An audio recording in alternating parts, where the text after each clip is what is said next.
Hello అండి అందరికీ happy Kanuma.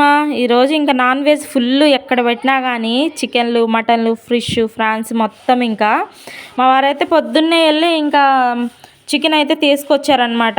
చికెన్తో పాటు చికెన్లో కావాల్సిన మొత్తం తీసుకొచ్చారు. టమాటాలు, పచ్చిమిర్చి, ఉల్లిపాయలు, కొత్తిమీర, కరివేపాకు మొత్తం అయితే ఇంకొకసారి తీసుకొచ్చారనమాట. ఇంకా నేను ఈలోపు వంటగది అయితే క్లీన్ చేసేసాను. చూడండి ఎంత ఇదిగా ఉందో. ఇంకా అవన్నీ తీసేసాను అనమాట. మొత్తము పేపర్లు సామాన్లు అన్నీ తీసేసి మొత్తం క్లీన్ చేసేసాను. మొత్తం సామాన్లు కూడా అయితే కడిగేసాను. చూడండి ఎంత బాగుందో. ఇంక శుభ్రంగా అయితే కడిగేసి సదిరేసాను అనమాట ఎక్కడికక్కడ.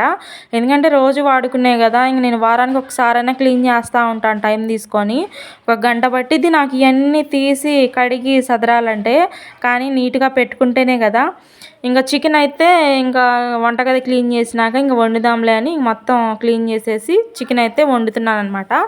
ఈ చికెన్ కేజీ ఉంటుందా లేకపోతే కేజీన్నర ఉంటుందా అర్ధ కేజీ ఉంటుందా కామెంట్ చేయండి. నాన్ వెజ్ బాగా అనుభవం గల వాళ్ళైతే ఇంకా చికెన్లోకి అయితే టమాటాలు, పచ్చిమిర్చి, ఉల్లిపాయలు అయితే తీసాను. చికెన్లోకి ఎక్కువ ఉల్లిపాయలు పచ్చిమిరకాయలు వేస్తాను అనమాట. ఇవి వేస్తేనే టేస్ట్ ఉండేది.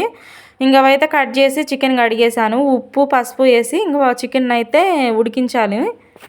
నేను ఎక్కువగా చికెన్ని ఉప్పు పసుపు వేసి ఉడికిస్తానమాట. ఎందుకంటే అలా ఉడికించి టమాటాలు, పచ్చిమిర్చి, మసాలా గ్రేవీ పట్టి ఆ గ్రేవీ నూనెలో వేపిన తర్వాత ఈ బాయిల్ చేసిన చికెన్ ముక్కలు అందులో వేస్తే చాలా అంటే చాలా బాగుంటుంది కూర వచ్చేసి.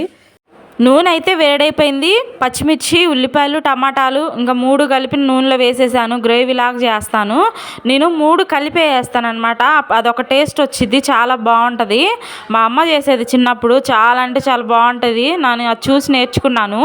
అంటే ఆనియన్స్ కూడా వేపి ఫస్ట్ తర్వాత చికెన్ వేసి అట్లా చేయొచ్చు. 2 విధాలు చేస్తాను.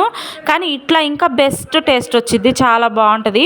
ఈ గ్రేవీలోనే కొంచెం మగ్గిన తర్వాత పసుపు, ఉప్పు, కారం ఇవన్నీ వేసేస్తానమాట. మసాలాలు గరం మసాలా, ధనియాల పౌడర్ అవేమేనండి. ఓన్లీ అల్లం, వెల్లుల్లి, కొబ్బరి ఆ 3 ఫ్రెష్గా మసాలా పట్టి వేస్తాను. ఈ గ్రేవీలో బాగా మగ్గిన తర్వాత చికెన్ బాయిల్ చేసి ముక్కలు వేసి ఆ మసాలా వేస్తాను. చూడండి ఎంత గ్రేవీలాగా వచ్చిందో. చూస్తుంటే నోట్లో నీళ్ళు వస్తున్నాయి, అంత బాగుందన్నమాట. సూపర్గా కుదిరింది కూర అయితే. వీడియో నచ్చినట్లయితే చిన్న లైక్ చేసి ప్లీజ్ సబ్స్క్రైబ్ చేసుకోండి. ఉంటాను. Thank you for watching. ఉంటాను. బాయ్.